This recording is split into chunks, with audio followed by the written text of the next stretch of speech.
بندہ خفا ہو جائے بس رحمان خفا نہ ہو۔ جب اللہ آپ کو منتخب کر لیتا ہے تو اس سے کوئی فرق نہیں پڑتا کہ آپ کو کس نے مسرت کیا۔ گھبرایا نہ کیجیے، بعض تکلیفیں لوگوں کا اصلی چہرہ دکھانے کے لیے آتی ہیں۔ جب کوئی ہاتھ اور ساتھ دونوں چھوڑ دیتا ہے تب اللہ کوئی نہ کوئی انگلی پکڑنے والا بھیج ہی دیتا ہے۔ پتہ ہے ہر وہ تعلق اور رشتہ جس کے لیے آپ حد سے زیادہ شدت دکھائیں، وہ ذہنی اذیت اور آنسوؤں کے سوا آپ کو کچھ بھی نہیں دیتا۔ ویران زندگی تھی میں خاک جانتا تھا، مولا تیرے قرآن سے پہلے مجھے کون جانتا تھا۔ تلاش علم تو پہنچ گیا کہاں سے کہاں تک جہاں میں، بتا تو صحیح وہ کون سا سبق ہے جو خدا نے نہیں دیا قرآن میں۔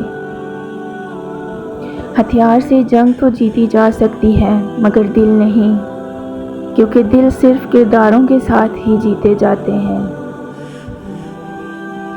کئی لوگ معصومیت سے پوچھتے ہیں کہ نماز کی پابندی کے لیے کوئی وظیفہ بتائیں۔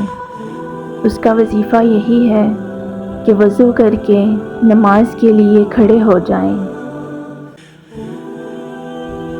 یقین رکھو اپنے رب پر، وہ تمہیں ویران کنویں سے نکال کر سلطنت کا بادشاہ بنانے پر بھی قدرت رکھتا ہے۔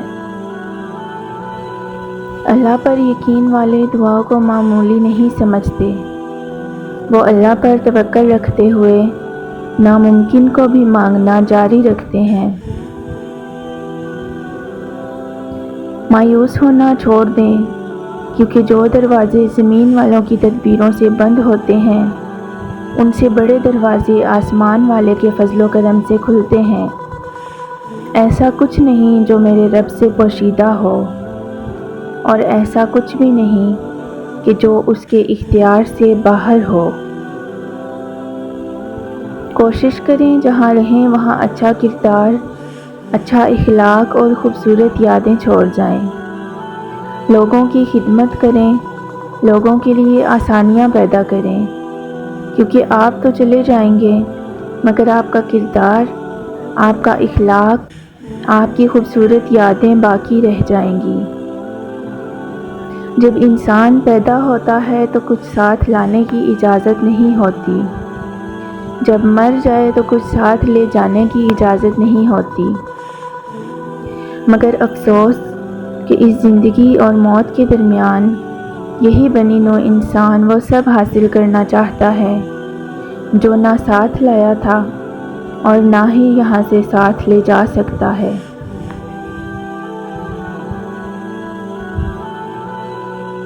مصروف تو سبھی لوگ ہیں، کچھ تھک رہے ہیں اپنی آخرت بنانے کو اور کچھ تھک رہے ہیں اسے تباہ کرنے کو۔ جنت تو سبھی چاہتے ہیں، پر کچھ تھک رہے ہیں دنیا ہی جنت بنانے کو اور کچھ تھک رہے ہیں حقیقی جنت پانے کو۔ دو مختلف انداز زندگی ہیں، دو مختلف انجام ہیں۔ لوگ ہمیں توڑتے رہتے ہیں، اتنا توڑتے ہیں کہ ہم ٹوٹ کے ذرہ ذرہ بکھر جاتے ہیں، اور اسی ذرے ذرے کو اللہ اپنی محبت سے اتنا جوڑتا ہے کہ دوبارہ ہمیں دنیا کی کوئی طاقت توڑ نہیں سکتی۔ شکوے بہت عزت دار ہوتے ہیں، سب سے نہیں ہوتے اور سب کے سامنے بھی نہیں ہوتے۔ اگر یہ طے ہے کہ جو دیا ہے وہ لوٹ کر آئے گا تو کیوں نہ پھر صرف دعائیں ہی دی جائیں۔ ہم دوہری اذیت کے گرفتار مسافر، پاؤں بھی ہیں شل، شوق سفر بھی نہیں جاتا۔ لوگوں کے عیبوں سے اس طرح غافل ہو جائیں جیسے نیند کے وقت آپ دنیا سے غافل ہو جاتے ہیں۔ کتنے عجیب لوگ ہیں، بات پکڑ کر انسان چھوڑ دیتے ہیں۔ قسمت تو اللہ نے لکھی ہے، پھر غلط تو ہو ہی نہیں سکتی۔ ہمیں تو رب پر یقین رکھنا ہے، قسمت کو کبھی برا نہیں کہنا۔ تمہارا رب یقیناً خوشخبری لائے گا۔ اللہ تمہاری ہر دعا قبول کر لے گا۔